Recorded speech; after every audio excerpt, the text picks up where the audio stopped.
Welcome back. ત્રિનેત્રમાં આગળ વધીએ તો આણંદની સરદાર પટેલ યુનિવર્સિટી વિવાદમાં આવી છે. વિવાદ છે સરકાર અને સુપ્રીમ કોર્ટના આદેશથી ઉપર જઈને કોન્સર્ટ યોજવાનો. એવો કોન્સર્ટ કે જેનાથી આસપાસ રહેતા લોકો પણ પરેશાન થઈ ગયા. કેવી રીતે સુપ્રીમ કોર્ટના આદેશના યુનિવર્સિટીના સત્તાધીશોએ લીરે લીરા ઉડાવ્યા, જોઈ લો.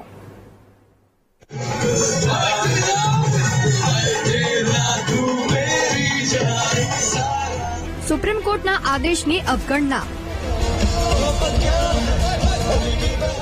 લાઈવ કોન્સર્ટ યોજી લોકોનું જીવવું કર્યું હરામ. મર્યાદાથી ઉપર કોન્સર્ટમાં જોવા મળ્યું સાઉન્ડ. આ છે આણંદની સરદાર પટેલ યુનિવર્સિટી અને આણંદ કન્સલ્ટન્ટ ડોક્ટર એસોસિએશન દ્વારા યોજવામાં આવેલા સિંગર રાજદીપ ચેટર્જીના લાઈવ કોન્સર્ટના દ્રશ્યો, જ્યાં યુનિવર્સિટીના સત્તાધીશો અને કન્સલ્ટન્ટ ડોક્ટર એસોસિએશને પોતાની હદ વટાવી.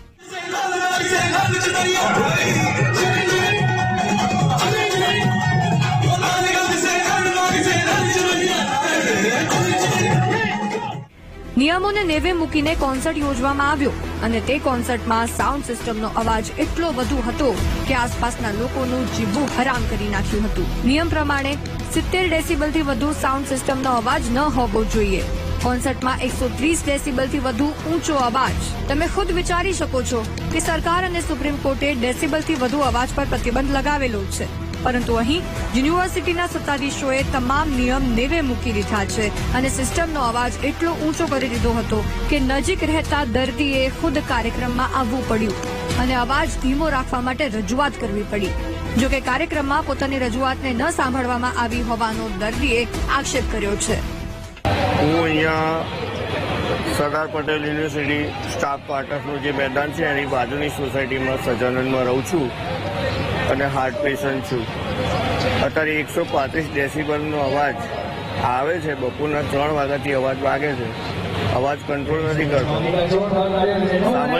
સામાન્ય પબ્લિક હોય એને હોર્નની પેનલ્ટી આપે છે અને એ પોલીસ સાંભળતી નથી.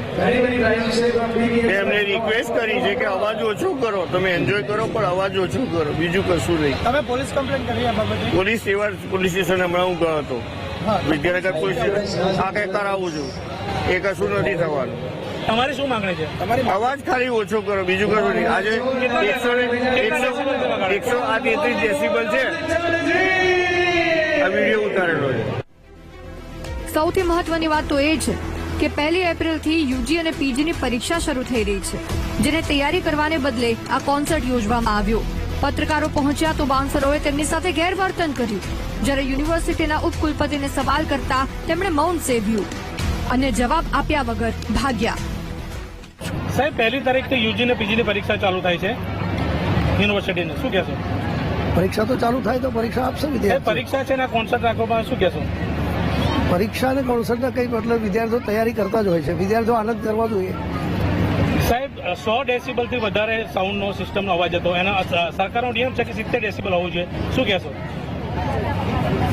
જવાબ આપો સાહેબ. સાહેબ શું કહેશો? સાહેબ શું કહેશો? જવાબ તો આપો.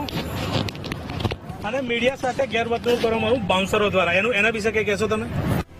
મૌન કેવી રીતે રહેવાય તે તો કોઈએ આ ઉપકુલપતિ પાસેથી શીખવું જોઈએ. આ ઘટનાને લઈને સવાલ એ થાય છે કે શું સરદાર પટેલ યુનિવર્સિટી ખુદને સુપ્રીમ કોર્ટથી ઉપર માને છે? લોકો પરેશાન થાય તેટલો અવાજ કેમ રાખ્યો? શું કોન્સર્ટ માટે આણંદ પોલીસે આપી હતી મંજૂરી આપી હતી તો ધ્વનિ પ્રદૂષણ મુદ્દે કેમ કોઈ કાર્યવાહી ન થઈ?